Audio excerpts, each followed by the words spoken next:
Reaching you live from Abuja, the federal capital. I am Femi Akonde. President Bola Tinubu's tax reform bills are still generating interest and dominating conversations in the country.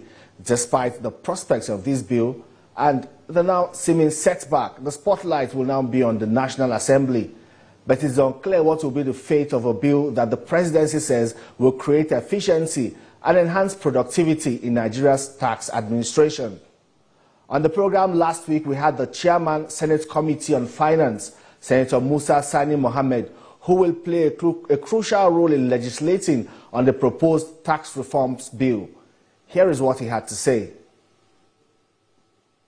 Studying it, and I believe that what is encompassed in it is something that Nigerians at the end of the day will appreciate, because it will reduce reliance on oil revenue. It will create avenue for us to look at other sectors of the economy like agriculture to boost our tax collection. But on Monday, the Northern Governors Forum raised concerns about certain aspects of the bill, expressing their opposition to the new derivation-based model for value-added tax distribution and the new tax reform bills before the National Assembly. And on Thursday, the National Economic Council advised President Bola Tinubu to withdraw the bill. So Council therefore recommend the need to withdraw the bill currently before the National Assembly on tax reforms.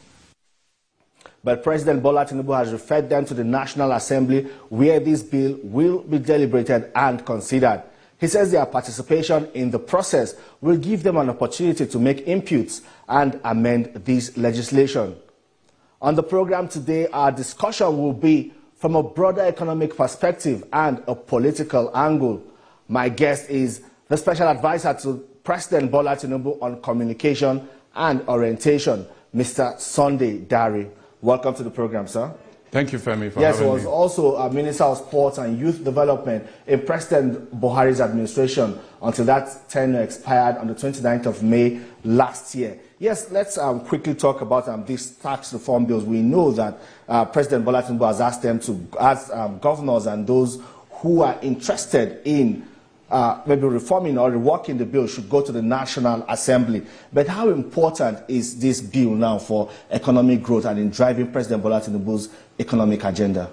I think it's absolutely important, because when you look at the 4 bills right now at the National Assembly, and they are just bills, they're not acts yet. Indeed. That means there's still an opening to have conversations around the bills. Take out some things, readjust certain elements of it, and bring it back. I think it's a remarkable bill. Remarkable. And it's critical for the reforms, the larger reforms in various sectors that the President is working on. When you look at the Nigerian tax bill, the overall bill, you look at the joint tax bill, you look at that for revenue, then you look at the tax administration. Those are the 4 bills before the National Assembly. The President's preference is to have a de jure approach to it, not a de facto. Because if you do it outside of the legislature, then you must have contravened Nigeria's constitution. So, being a president that understands the law and the constitution says it's already there. Let's have the representatives of the people from across the country, 360 plus. Let them deliberate on it. What also happens? People, the governors, Nigerians, can send in whatever comments they have, whatever deviations they have, and then that can be processed. And I think that is the best way. The President has not said, oh, the tax bill will be withdrawn. He says, let it go through that process. And I think that's the way to go, the jury way, according to the Constitution. Yeah, some people have said it's a very clever way to wriggle out of... No, but let me also know that I think it's the right way to go, because any other path will bring crisis. That's one. 2, when you look at the tax very well, you mentioned about, bringing about justice and fairness, about, efficiency in tax administration. It also targets posterity, not poverty. Look at the revenue tax, for instance. You can keep 100% of the taxes within your domain. You understand? That brings about control of your taxes, but also a level of responsibility at the level of the state.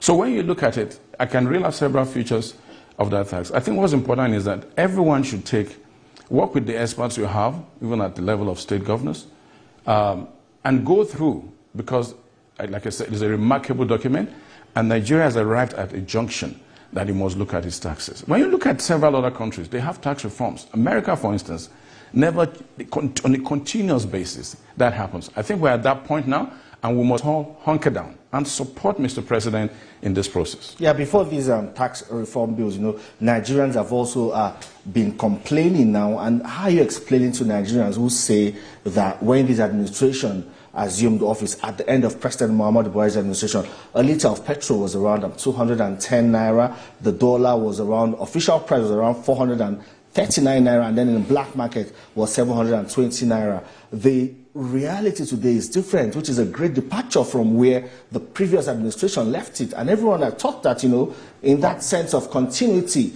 that they would see maybe an improvement on President Muhammadu Buhari's policies. Well, governance is not static. Beyond the price of oil or PMS, several other commodities have marked up in price.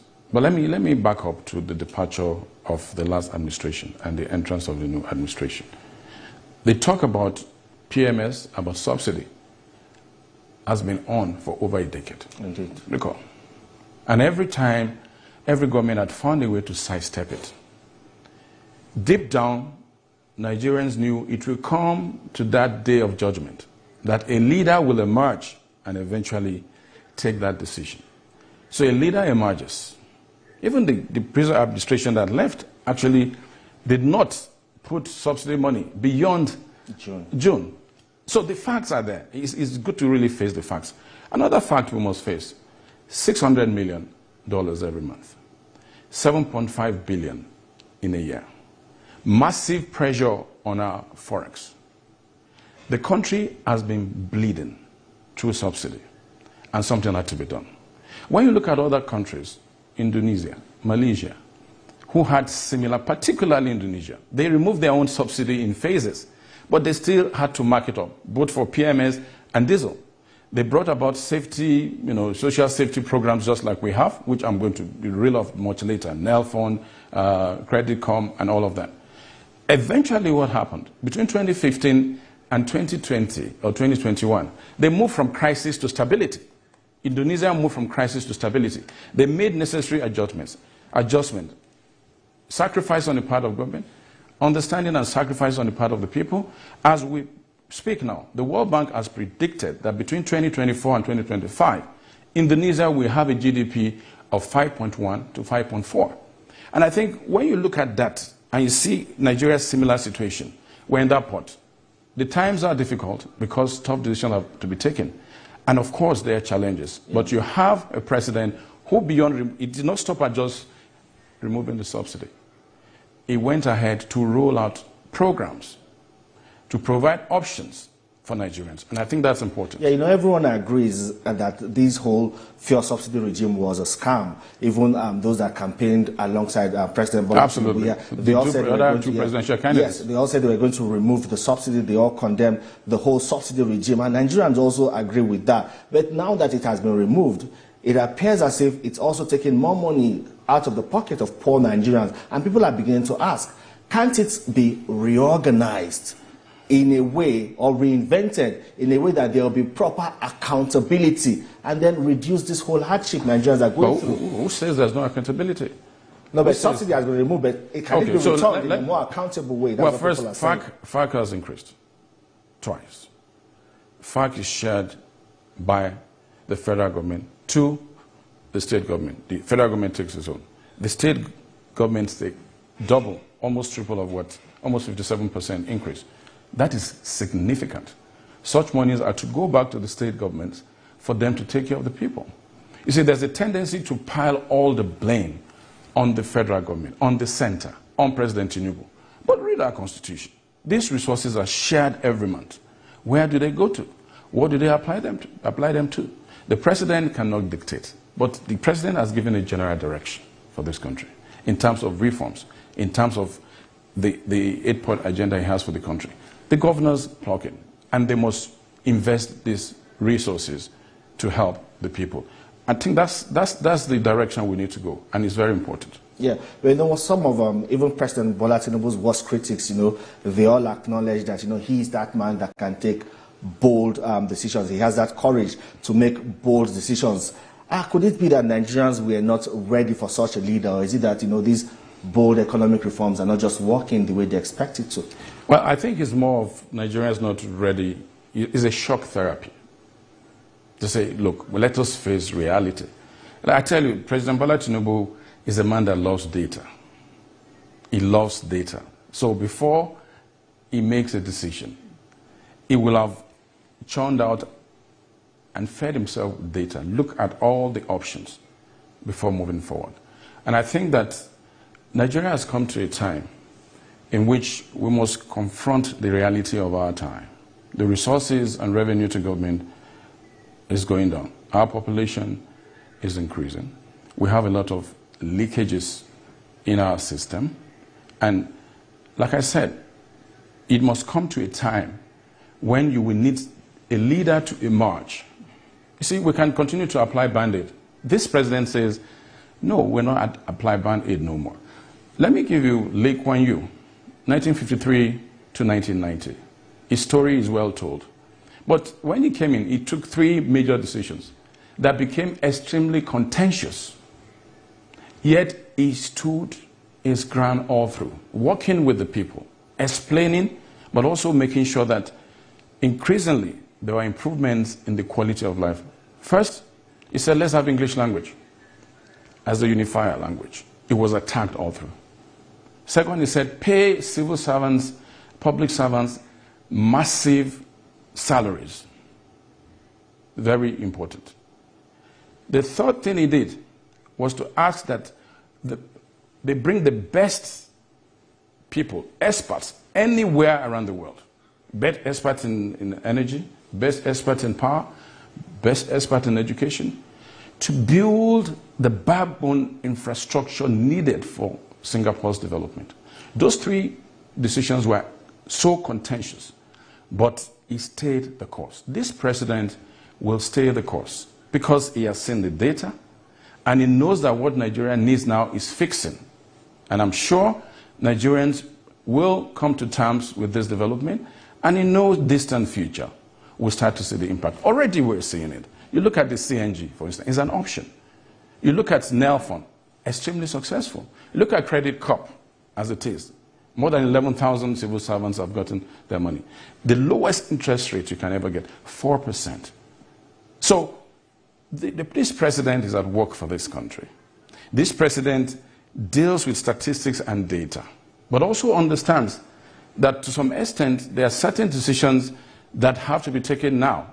If not, this country will have to suffer for it. But does he have a team that understands his vision? Because people are also asking about the decision-making processes. It does. And even the expected outcomes and a good example, probably reflective of and a good example is the tax reform bills, like I said. It's a remarkable document. I'm not a financial expert, but I had to really sit down and go through. I also spoke to some experts, and I saw clearly the work that went into it. A president that understands that the re-engineering of the tax regime of this country and the finances of this country at both the federal and the state level is critical, and he needed to fix it. That's one. 2, most of the programs rolled out have expected outcomes. They have targets. You understand? Look at Nelfon, for instance, almost 80 billion disbursed. It's covered over 100 or 115 universities. It's progressing as planned. That's one. CNG, 1 million kids to be distributed free. 2,000 tricycles to young people. The centers we have for conversion, last year were just 7. Right now we have 125. $175 million invested by the private sector. That shows they believe in the CNG revolution. But the federal government, 75 million. For the CNG, some people have said the progress achieved so far is still like a drop of water in an ocean, because more than 80% of Nigerians let me tell you why, and that's going to change in the next few months. It's because the infrastructure needed is being put together. It's a gradual process. No country transits from PMS in 5 months or even 1 year. A country like ours, you know the number of cars we have on the road? So a little more patience, and we're going to see that infrastructure comes up. I know that CNG is saying before the end of this year, they're going to triple the number of conversion centers. The 1 million conversion kits comes in a few weeks, and it's going to go around. And I think that this is a government that has kept faith with the programs and policies and the reforms it has brought on. But also it's important to know that these transitions, these changes need time. Changes do not occur overnight. It can be different for this country. And that's the message we need to put out clearly. How much more time? Nigerians have waited for more than a year now. How much more time? You know, when you read some of the greatest books on economics and development, you find out that the average gestation period for any policy, depending on the size of the policy, is between 2 to 5 years. There are no shortcuts. No shortcuts. And I think that if this is not a president that wants to take shortcuts, because he has a choice to take shortcuts, wait for 4 years, go another 4 years, and 8 years go by, and then leaves this country. Every president comes in, inherits certain liabilities and also assets.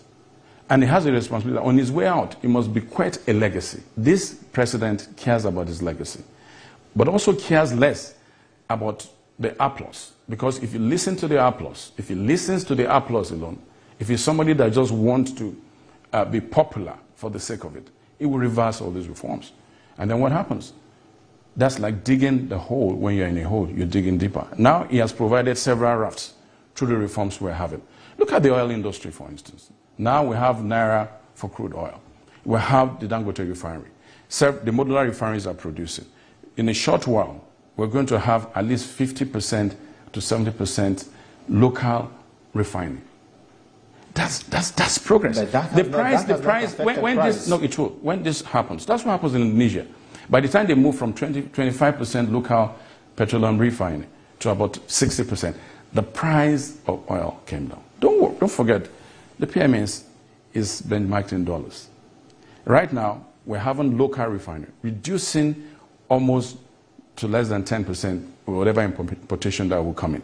So it's all Naira-based. That's a decision he has taken. That must be applauded, to say, sell to Dangote or any other refinery. That's one. Two, there are plans by government to also privatize quickly. And you know, several governments have started it. They stop with turnaround maintenance if you're not complete, back and forth. Here is a president who says, it is time to privatize our 4 refineries. And then they will join with the Dangote refinery. And then that will increase our local production. And that will beat down the price eventually. But how informed, what kind of feedback does the president get? How informed is he about the realities outside there, the realities on the streets, what Nigerians face on a daily basis? Does he get accurate feedback? The president gets accurate information. Because let me tell you how you can draw the line. When you see the policies that are turned out, when you see the approvals that he gives, it makes you understand that he actually understands what is happening in the country. Let me take the youth of our nation, for instance. Recognizes the fact that we have a restless youth population. The unemployment among the youth is quite high. They need to have inclusivity in government. What did he do? First, he announced on October 1st, the National Youth Conference for 30 days. That's huge. That eventually, if it takes place, we're going to have the benefit from our youth about what they think is important. 2, he increased the youth NYIF, Nigerian Youth Investment Fund, which is meant to create wealth, to turn our youth to wealth creators, 210 billion. That's critical. Then he brought on the large part of our youth, huge population, 92 million, counting 120 million, brought NEL Fund. No administration has ever, when bursary disappeared completely, there was no solution. NEL Fund is right there, 126 universities benefiting, almost 80 billion disbursed, and that will go year on year, giving people the benefit to get the education. He always says, Mr. President always says, the greatest weapon against poverty is education. And any country that does not educate its people, particularly its youth, no matter the policies you put in place, it will be impossible to achieve the development and the growth that you require. Yeah, well, there's also, why I asked how informed or aware is the president of the situation in the country, because there's this general belief that there is a group of people, some people say a cabal in the presidency, that influences his decisions and probably controls things, pull the levers of power. I think we've become so comfortable with the idea of the cabal. And you must understand how the idea of the cabal, the people they call the cabal, are the people that are holding the key sectors of the economy. These are people who are advisors, who must advise the president on trends, who must put critical data in front of him. And they have access to him. How does access turn you into a member of the cabal? If you're doing your job. The Minister of Finance, for instance, must see him on a constant basis to show him all the indicators so that they can see it. They must have constant meetings. So what is happening? This idea of a cabal as a negative connotation that we kind of entrench. I think that notion should change, because any government, you will have 5, 6, 7 people who are holding key positions and who must brief the president on a constant basis. That access is what people think, makes them a cabal. But does the box still stop on his table? Is he in charge? The president is 100% in charge. He's always been from day one. And he has shown it. When the CBN tax came up, the tax that was announced by the CBN. For cyber security. Yes, for cyber tax came up. Yeah. The president cancelled it because he dealt with what the facts are. That's one. The tax reform bill we're talking about, it was briefed on a constant basis, all through. Being a chartered accountant that he is, with this vast experience, he saw that there's a future for our country in this tax reform bill. And I think what the president is urging both the governors and Nigerians to say, let the legislative process take place. 360 representatives of the people. The bill is before them. Give them the opportunity, as it is in our constitution, to go through this. They're just bills, 4 bills. Not an act yet. They're not lawyered. So whatever changes, whatever adjustment that needs to be made will be made. It will come back to the presidency or the president. He will look at it with his advisors and ministers, and then it will go back. But I want to assure that I know the president will work with our governors. He's in fact, working with our governors, but he's saying, let us go the legislative way. So you're saying those accusing the administration of exclusion and shutting that door to open door policy President Bola Tinubu promised to practice are not fair? Absolutely. You see, this is a president that is communicative. This president places premium on communication, and I can say that with about 30 years of journalistic experience. You can't write the story of the media development in this country in this critical time under military dictatorship without talking about President Bola Tinubu, who invested not only in the media, but invested in a lot of journalists, supporting the media when the media was totally on its knees. Guardian was shut down, the news was shut down, Tel was shut down. We had to float at the AM newspapers. He funded it. The story is long. Now, he's the man who places premium on communication. And when you have that communication between the president and the people, you don't talk about closed door. You talk about open government. And I think that will increase as we go along, as these reforms start to impact. We will show data to show the impact in a progressive way. We will show when milestones are met. And I think that's what we require of this president, to show us increasing changes under the reforms that he has brought to bear on our country. Well, Nigerians were shocked, to see those end bad governance protesters brought to court the other day. We have seen the statement from the Attorney General of the Federation. Absolutely. And everyone is looking for the government's next line of action, we hope by tomorrow or so. But what should Nigerians expect, and how was this even allowed to happen? Well, absolutely. The law must take its course. When you run a country without the enforcement of laws, without the rule of law, its respect for it, you run into serious crisis. You saw the response of the presidency. by asking the AGF to take the files to review, and that went into the weekend. I know that has happened on Saturday. That review is ongoing. Mr. President will be briefed accordingly. So let's wait. But don't forget, we should not forget. When the End Bad Government protesters started, we were all in our living room, streaming on our television sets. We were appalled and shocked by the violence that trailed it. How can we forget so soon, in 2-3 months, what happened in Kano and other parts of the country? A whole building of NCC torn down and destroyed. People carrying refrigerators and stuff across the place, destroying vehicles. Is that the kind of country we want? There must be some level of repercussion, some level of punishment for those that want to turn the country into a chaotic country. And that's what's happening. And I think there are quite 97 of them. I think we should just wait, let the law take its course. The president has stepped in. He believes in his attorney general. The police have been alerted. They will also play their role. And I think this will be resolved eventually. Right, and we're out of time. We must go. But before we leave in 30 seconds, what should Nigerians expect in the nearest future, not the long term now? Well, the nearest future can be 4 months, can be 6 months, can be 1 year, in the life of a government. But first, let me make this point, which I've made repeatedly. This president has a 4-year term. We're just making 18 months. He came in, met quite a number of challenges, and decided, rather than just pretend they are not there, decided to deal with them. Now, we must give this president time. And like I said, some of these policies are already being impactful. We're seeing outcomes from these policies. And I think that as progressively as we go on, we will see these reforms taking shape. Look at the oil industry reform, apart from the PMS price. Now, market forces, like we have in other countries, now determine our oil prices.